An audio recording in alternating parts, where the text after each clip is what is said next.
सभी को मेरा नाम राहुल कुमार गोस्वामी है और मैं अपने यूट्यूब चैनल पे आप सभी का स्वागत करता हूं। तो आज हम लोग क्लास 10th कक्षा 10वीं की जो गणित विषय है, गणित बुक है, उसका पहला चैप्टर का थ्योरी पार्ट करने जा रहे हैं। इसके बाद हम लोग ऑब्जेक्टिव और सब्जेक्टिव भी करेंगे। तो जो पहला चैप्टर है उसका नाम है वास्तविक संख्या। इंग्लिश में हम लोग बोलते हैं इसको रियल नंबर। ठीक है, इसको रियल नंबर बोलते हैं। और वास्तविक संख्या की परिभाषा क्या है? तो ये परिमेय और अपरिमेय का संग्रह है। किसका? परिमेय और अपरिमेय का संग्रह है। परिमेय और अपरिमेय को अगर मिला देंगे तो वास्तविक संख्या बनता है। हम लोग पढ़ चुके हैं कि परिमेय संख्या पी बाई क्यू के रूप में लिखा जा सकता है। ठीक है, जहाँ पे पी क्यू पूर्णांक होता है, नीचे वाला क्यू जीरो नहीं होना चाहिए। अपरिमेय संख्या इसका उल्टा है, जैसे √2 √3 ये सब, जिसको हम लोग पी बाई क्यू के रूप में नहीं लिख सकते। तो जब मिला देंगे दोनों को तो बन जाएगा वास्तविक संख्या, जो सबसे बड़ी संख्या है अभी तक में। रियल नंबर है तो इसका नाम आर से शुरू होता है, आर सूचित करते हैं। ठीक है, देखते हैं आगे। तो हम लोगों ने वास्तविक संख्या पढ़ने से पहले क्लास 9th में नंबर सिस्टम के बारे में पढ़े थे, संख्या पद्धति। ठीक है, उसमें हम लोग बहुत तरह के नंबर के बारे में पढ़े थे, जिसमें जो सबसे पहले हम लोग पढ़े थे वो था प्राकृत संख्या, नेचुरल नंबर, जिसको हम लोग एन से सूचित करते हैं। तो प्राकृत संख्या क्या था? गिनती की संख्या जो एक से शुरू होता है, वैसा गिनती की संख्या जो एक से शुरू होता है उसको प्राकृत संख्या कहते हैं। सबसे छोटी प्राकृत संख्या एक हो जाती है। पूर्ण संख्या होल नंबर बोलते हैं इसको, तो डब्ल्यू से सूचित करते हैं। और ये वैसे गिनती की संख्या जो जीरो से शुरू होता है। कहाँ से? जीरो से। ठीक है, सबसे छोटी पूर्ण संख्या जीरो हो जाती है। और पूर्णांक में धनात्मक, ऋणात्मक और जीरो, तीन तरह का संख्या आता है। बीच में जीरो, दाहिना साइड प्लस वाला नंबर और बायां साइड माइनस वाला नंबर, ये हम लोग कहा जाता है पूर्णांक। मतलब धनात्मक, ऋणात्मक और जीरो। जीरो ना तो धनात्मक होती है ना ही ऋणात्मक होती है। ठीक है, और फिर हम लोग ये जो पूर्णांक संख्या है इसमें तीन तरह का संख्या आता है, माइनस वाला ऋणात्मक, प्लस वाला धनात्मक और जीरो धनात्मक ऋणात्मक कुछ भी नहीं है। ठीक है, तो पूर्णांक का यहाँ कैटेगरी है पॉजिटिव और नेगेटिव में। और फिर हम लोग पढ़े थे परिमेय, अभी तो बताएं, और अपरिमेय। तो ये सब मिला के वास्तविक संख्या बनता है। बोलने का मतलब वास्तविक संख्या इस सबका बाप है, जो सबसे बड़ा होता है। वास्तविक संख्या में सारा संख्या आ जाता है, प्राकृत, पूर्ण, पूर्णांक, परिमेय, अपरिमेय सब। अगर वास्तविक संख्या को हम लोग संख्या रेखा में दर्शाएंगे, ठीक है, वास्तविक संख्या को अगर संख्या रेखा में दर्शाएंगे हम लोग तो क्या हो जाएगा? माइनस अनंत से लेके प्लस अनंत तक, और इसके बीच में जितने भी तरह का संख्या है, जितने भी तरह संख्या का मतलब क्या हुआ? प्लस माइनस, रूट वाला, बिना रूट वाला, दशमलव का, सब संख्या यहाँ से यहाँ तक सब आ जाएगा इस वास्तविक संख्या में। ठीक है, आई होप आप लोग को समझ में आ गया होगा। अब हम लोग देख लेते हैं, यहाँ पे ये सब एक्सप्लेन किया हुआ है वास्तविक संख्या के प्रकार। ये सब उतना जरूरी है नहीं, फिर भी थोड़ा थोड़ा बता देते हैं।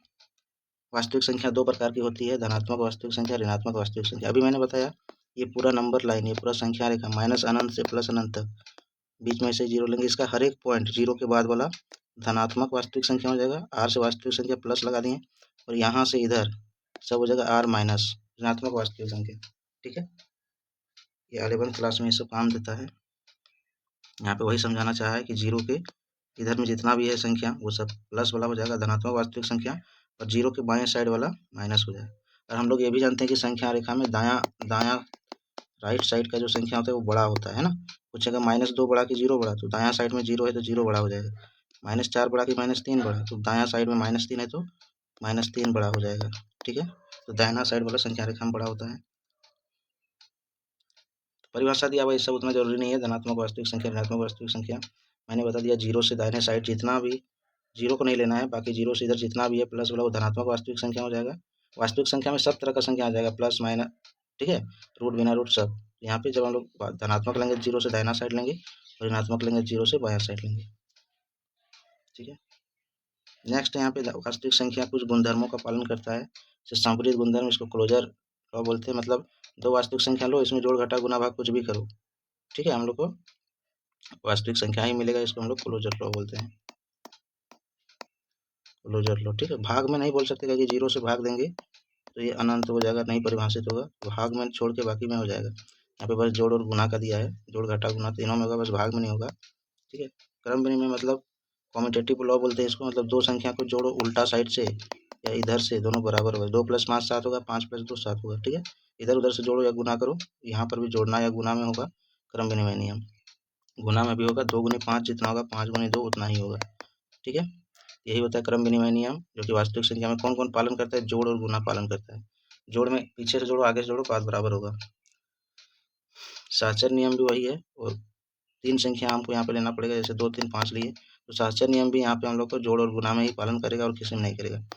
इसमें ब्रैकेट में पहले जोड़ और फिर लास्ट वाले को जोड़ो तो भी उतना ही आएगा, फिर पहले वाले को छोड़ के लास्ट का 2 को ब्रैकेट में जोड़ो पहले तो भी उतना ही आएगा। ठीक है, शॉर्ट फॉर्म में इसको बोलते हैं a प्लस b प्लस सी बराबर a प्लस b प्लस सी। मतलब पहले 2 को ब्रैकेट में रख के काम करो या पीछे का 2 को ब्रैकेट में रख के काम करो, दोनों बराबर होता है। वैसे क्रम विनिमय में 2 संख्या लेते हैं, जोड़ में a प्लस बी बराबर b प्लस ए होगा और गुना में a गुना b बराबर b गुना ए होगा। मतलब 2 संख्या का भी इधर से गुना करो चाहे उधर से गुना करो, बात बराबर होगा। यही था क्रम विनिमय। 3 संख्या वाला साहचर्य और वितरण, जिसको डिस्ट्रीब्यूटिव लॉ बोलते हैं। जैसे हम लोग पढ़ते हैं ना कि 2x प्लस वाई है, ये 2 x से भी गुना होता है, y से भी गुना होता है, ये दोनों में बढ़ जाता है। 2x से भी गुना होगा, 2y से भी गुना होगा, इसी को हम लोग बोलते हैं वितरण नियम। माइनस में भी होगा, बीच में माइनस लगा दिया, माइनस कर देना है बस। नेक्स्ट है जो काम का चीज़ है। ठीक है, इससे पहले जब हम लोग बहुत तरह का संख्या पढ़ रहे थे, इसमें और भी आपको जान लेना है। जैसे सम संख्या, विषम संख्या है ना, सम को इवन बोलते हैं, विषम को ऑड बोलते हैं। तो वैसी संख्या जो 2 से पूरा पूरी भाग लग जाए उसको सम बोलते हैं। जो 2 का पहाड़ा में आ जाए, 2 4 6 8 10 ये सब। और विषम संख्या जो 2 से पूरा पूरी नहीं भाग लगे, ठीक है, उसको विषम संख्या बोलते हैं। जैसे 1 3 5 7 9 ये सब। सबसे छोटी सम संख्या 2 हो जाएगा, सबसे छोटी विषम संख्या 1 हो जाएगा। इसके अलावा भाज्य अभाज्य भी है। ठीक है, ऑब्जेक्टिव में आता है। भाज्य को हम लोग कंपोजिट बोलते हैं, ठीक है, और अभाज्य को हम लोग प्राइम नंबर बोलते हैं। तो भाज्य संख्या होता है कि जिसका 2 से ज़्यादा गुणनखंड होता है, उसको भाज्य बोलते हैं। और अभाज्य जिसका सिर्फ 2 गुणनखंड होता है, इसमें से एक और खुद से कटता है। अभाज्य में जैसे 2 हो गया, 1 और 2 खुद से कटेगा, 3 हो गया, 1 और 3 खुद से कटेगा, 5 हो गया, 1 और 5 खुद से कटेगा। ये सब अभाज्य संख्या हो गया। भाज्य जिसका 3 से ज़्यादा संख्या से कटेगा, जैसे 4, 4 1 से भी कटेगा, 2 से भी कटेगा, 3 से भी कटेगा। 6 1 से भी कटेगा, 2 से भी कटेगा, 3 से भी कटेगा, 6 से भी कटेगा। जिसका सिर्फ 2 संख्या से कटेगा, 1 से और खुद से, उसको अभाज्य बोलेंगे, इंग्लिश में प्राइम नंबर। और जो 2 से ज़्यादा संख्या से कटता है उसको भाज्य बोलते हैं। सबसे छोटी अभाज्य संख्या 2 होता है और सबसे छोटी भाज्य संख्या 4 होता है। ठीक है, वैसे सबसे छोटी सम अभाज्य संख्या भी 2 होगा और सबसे छोटी विषम अभाज्य बोल देगा तो 3 हो जाएगा। ठीक है, इस सब के बारे में जानना था। अब आते हैं मेन यूक्लिड का विभाजन एल्गोरिथम। ठीक है, जो हम लोग पढ़े थे कि कोई भी संख्या को हम लोग भाज्य बराबर भाजक गुने भागफल जोड़ शेषफल के रूप में लिख सकते हैं। जब भाग देते हैं हम लोग शॉर्ट फॉर्म में बच्चा वाला जानते हैं, भाज्य बराबर क्या होता है, भाजक गुने भागफल, ठीक है, और शेषफल। इसी बात को यूक्लिड ने अपने तरीके से बोला था।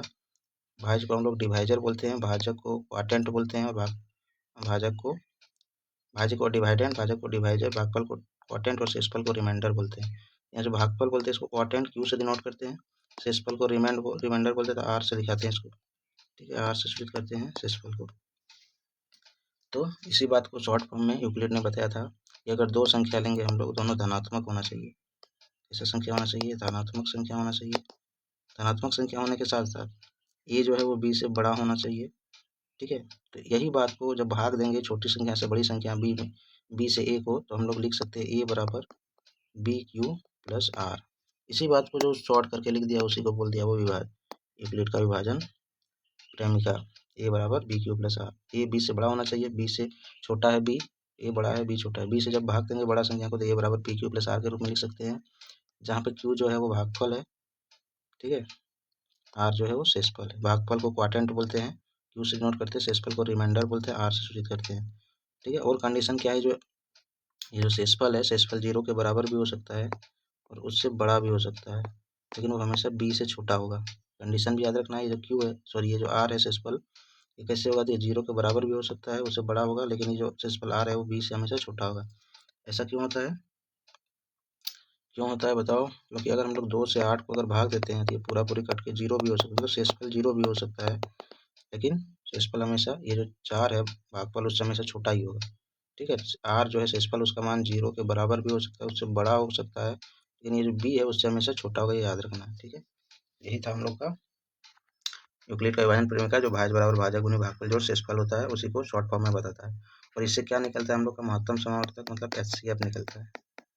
बता के समझ में, यूक्लिड का विभाजन एल्गोरिथम हमको क्या बताता है, एचसीएफ निकालता है। इससे हम लोग 2 संख्या का एचसीएफ निकाल सकते हैं। जैसे यहाँ पे एक उदाहरण दिया हुआ है, 455 और 42 का एचसीएफ निकालना है, किस विधि से, यूक्लिड से। तो हम लोग बोले छोटी संख्या से बड़ी संख्या को भाग देंगे। पहले विचार कर लो कौन बड़ी है, तो 455 बड़ा है किससे, 42 से। तो 42 से आपको सिंपली भाग देना है 455 को, ठीक है। तो हम लोग जानते हैं 42 ढंगे 420 हो जाएगा, 420 हो जाएगा, बचेगा 35। तो उसी को लिख देना है 455 बराबर 42, कई बार चला 10 बार, कितना बचा 35, लिख दिए, ठीक है। नेक्स्ट स्टेप में क्या करते हैं हम लोग, ये जो 42 है यही बन जाता है भाज्य, और ये इससे भाग देते हैं, जो शेष पहले उससे भाग देते हैं। तो 35 से भाग देना है 42 को, फिर से एक बार चलेगा। तो 42 बराबर 35 का पहाड़ा में एक बार 35 चला, घटाएंगे कितना बचेगा, 7 बचेगा।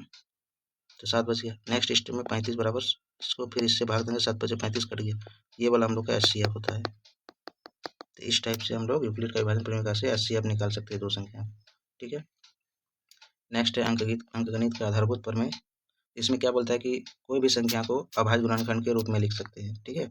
प्रत्येक भाज्य संख्या को अभाज्य संख्या के एक गुणनफल के रूप में व्यक्त किया जा सकता है, इसी को हम लोग बोलते हैं अंकगणित का आधारभूत। जैसे हम बोले 20 को हम लोग लिख सकते हैं सिर्फ अभाज्य संख्या। अभाज्य संख्या हम लोग को पता है क्या होता है, 2 3 5 7 11 13, 1 से 100 तक में कुल 25 अभाज्य संख्या है, ठीक है। और उसी के रूप में लिखना है, तो 20 को हम लोग क्या लिख सकते हैं, सिर्फ अभाज्य संख्या के रूप में, 2 × 2 × 5, ठीक है। यही हो गया अंकगणित का आधारभूत प्रमेय। किसी भी संख्या को, किसी भी भाज्य संख्या को हम लोग अभाज्य संख्या के गुणा के रूप में या गुणनखंड के रूप में लिख सकते हैं। 10 लिखना है तो 2 × 5, 8 लिखना है तो 2 × 2 × 2, इस टाइप से। इससे भी हम लोग अंकगणित का आधारभूत प्रमेय का उपयोग करके हम लोग HCF LCF निकाल सकते हैं। जैसे लिखा है ना, 6 और 20 का अभाज्य गुणनखंड विधि से LCM और HCF ज्ञात कीजिए। तो कुछ नहीं करना है हम लोग को, क्या करना है, 6 को, जिसको बुद्धि नहीं है वो क्या करेंगे, फैक्टराइज करेंगे, गुणनखंड करेंगे। 2 का पहाड़ा में 6 3 बार, 3 से 1, ठीक है। 6 को लिखेंगे 2 × 3। फिर LCM कैसे निकालेंगे हम लोग, अभी दोनों निकालेंगे साथ में। 20 को कैसे लिखेंगे, 2 का पहाड़ा में 2 से 10 बार में, फिर 2 से 5 बार में, फिर 5 से 1 बार में, 5 से 1 बार में हो जाएगा ये। तो 10 को कैसे लिखेंगे हम लोग, सॉरी 20 को 2 × 2 × 5। यहाँ पर दोनों में जो संख्या मिलता है, जैसे और मिलता है तो उसको गुना करके लिखते हैं, जो मिल गया वही HCF हो गया, महत्तम समापवर्तक 900, ठीक है, 2 हो गया। और LCM कितना हो जाएगा, जो मिला दोनों में उसको लिख लो, और बाकी जो बचा है उसको भी गुना करके लिखो। दोनों में क्या मिला था वही HCF हो गया 2। अब जो मिला था उसको तो लिखना ही है, बाकी जो बचा हुआ है 3 2 5 उसको भी लिखना है। 3 2 और 5 गुना करके होती है 6 2 12 5 60, LCM हो गया 60 हम लोग का, ठीक है। ये है हम लोग का अभाज्य गुणनखंड विधि से HCF और LCM निकालना, ठीक है। नेक्स्ट एक फॉर्मूला बनता है, हम लोग पता है क्या फॉर्मूला बनता है, अगर दो संख्या है तो दोनों संख्या का गुणनफल, दोनों संख्या का जो गुणनफल होगा तो किसके बराबर होगा, LCM गुना HCF के बराबर, ठीक है। ये फॉर्मूला होता है, यहाँ से क्वेश्चन भी बनता है। यहाँ से क्या होता है, दो संख्या दिया रहेगा, जैसे अभी बनाए थे हम लोग 6 और 20, इसका LCM कितना निकला हम लोग का 60, और HCF कितना निकला था 2, है ना। अभी ऊपर में निकाले थे, देखो यहाँ पे दो संख्या था 6 और 20, इसका LCM निकला 60 और HCF निकला 2। यहीं से फॉर्मूला बनता है हम लोग का कि दोनों संख्या को अगर गुना करेंगे, पहली संख्या 6 है दूसरी संख्या 20 है, दोनों संख्या को अगर गुना करेंगे पहली संख्या को नहीं दूसरी संख्या, इसके बराबर होगा LCM गुनी HCF। LCM 60, HCF 2, देखो 20 × 120, 60 × 120, ये फॉर्मूला होता है जिसमें से पहली संख्या दूसरी संख्या LCM HCF में 4 चीज में 3 चीज दिया रहेगा, चौथा चीज निकालने देगा, ठीक है। यहाँ से फॉर्मूला भी बन जाता है कि अगर LCM निकालने देगा यहाँ पर, ठीक है, LCM निकालने देगा तो पहली संख्या अगर A माने दूसरी संख्या B माने, पहली संख्या को नहीं दूसरी संख्या बट्टी HCF करना पड़ेगा। वैसे अगर HCF निकालने देगा तो उसी तरह हो जाएगा, पहली संख्या को नहीं दूसरी संख्या बट्टी LCM HCF दिया रहेगा तो पहली संख्या या दूसरी संख्या निकालने देगा। इसका जो डिटेल से दिया हुआ है अपरिमेय संख्या क्या है, रूट वाला संख्या पाई अपरिमेय संख्या होता है, ठीक है। लेकिन रूट 4 नहीं होगा, क्योंकि रूट 4 का 2 निकल जाएगा, ये परिमेय हो जाएगा। तो वैसा रूट जिसका वर्गमूल नहीं निकाल सकते वो हो जाएगा अपरिमेय संख्या। एक अपरिमेय और एक परिमेय को आप कभी भी क्या करोगे, जोड़ोगे, घटाओगे, गुना करोगे तो वो अपरिमेय ही रहेगा। जैसे √2 एक अपरिमेय है, 3 एक परिमेय है, ये दोनों को आप जोड़ लो, गुना करो, ठीक है, घटाओ, भाग करो, ये हमेशा अपरिमेय ही होगा। एक परिमेय अपरिमेय का जो जोड़ घटा गुना भाग है वो हमेशा अपरिमेय ही होगा। इस पर यहाँ पे थ्योरम था जो √3 या √5 को अपरिमेय संख्या प्रूव करने के लिए काम आता है कि अगर कोई p अभाज्य संख्या है, ये ए स्क्वायर को भाग लगाता है तो पी ए को भी भाग लगाएगा। ये जब √2 या √3 को अपरिमेय संख्या प्रूव करते हैं उस टाइम काम लगता है। जैसे ठीक है, 2 एक अभाज्य संख्या है, ये 6 का स्क्वायर को भाग लगाता है तो 2 6 को भी भाग लगाएगा। इस टाइप से परिमेय संख्या और परिमेय संख्या हम लोग को पता ही है, p/q के रूप में लिख सकते हैं। p/q पूर्णांक होता है, नीचे वाला हर 0 नहीं होना चाहिए। ठीक है, फिर दशमलव प्रसार देखे थे। जो परिमेय संख्या का दशमलव प्रसार होता है या तो पूरा पूरी कट जाता है, शांत होगा, या फिर दूसरा नंबर में अशांत है लेकिन ये आवृत्ति होना चाहिए। अशांत के साथ कैसा होना चाहिए? आवृत्ति। ठीक है, परिमेय संख्या है तो पक्का पक्की शांत हो जाएगा, पूरा पूरी कट जाएगा, या फिर अशांत है तो घूमेगा, बार बार घूमेगा, आवृत्ति होगा। तो शांत पहचानने का तरीका क्या था? हम लोग जान रहे हैं कि हर में हम लोग का 2 का गुणज या 5 का गुणज रहना चाहिए। ठीक है, तो वो शांत हो जाता है, देख के ही हम लोग पहचान लेंगे वो शांत है। सिर्फ 2 वाला है या सिर्फ 5 वाला है तो भी हो जाता है। जैसे यहाँ पे 1000 देखो, 1000 को सिर्फ हम लोग को हर को देखना है, 1000 में 10 का गुणनखंड है, मतलब 2 और 5 है, तो ये सब शांत हो जाएगा। शांत है तो वो पक्का परिमेय होगा, और अशांत है तो उसका आवृत्ति होना चाहिए। जैसे 2.3333333 ये सब चल रहा है। ठीक है, पहचानने का तरीका हम लोग पढ़े ही थे।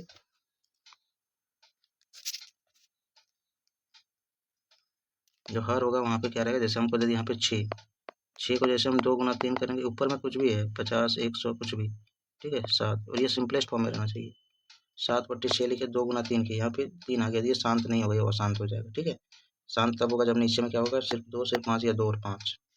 तो हम लोग के यहाँ पे क्वेश्चन में पूछता है कि अगर दशमलव वाला है तो उसको p/q के रूप में लिखो। जैसे 0.3 ये हो गया, और शांत है लेकिन आवृत्ति हो रहा है ये। ठीक है, और शांत है और आवृत्ति है तो ये परिमेय होगा, परिमेय है तो इसको p/q के रूप में लिखा जा सकता है। लेकिन अशांत अनावृत्ति होगा तो वो अपरिमेय हो जाएगा।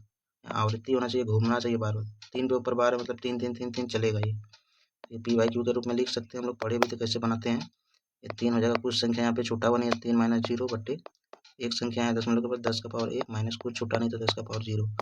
3/10 का पावर 1 10 माइनस किसी भी संख्या का पावर 0 1 होता है, 3/9 हो जाएगा, ये 1/3 हो जाएगा। बना चुके हैं हम लोग इस टाइप का क्वेश्चन, ऑब्जेक्टिव में हम लोग बनाएंगे। आई होप आप लोग को समझ में आया होगा। Thank you.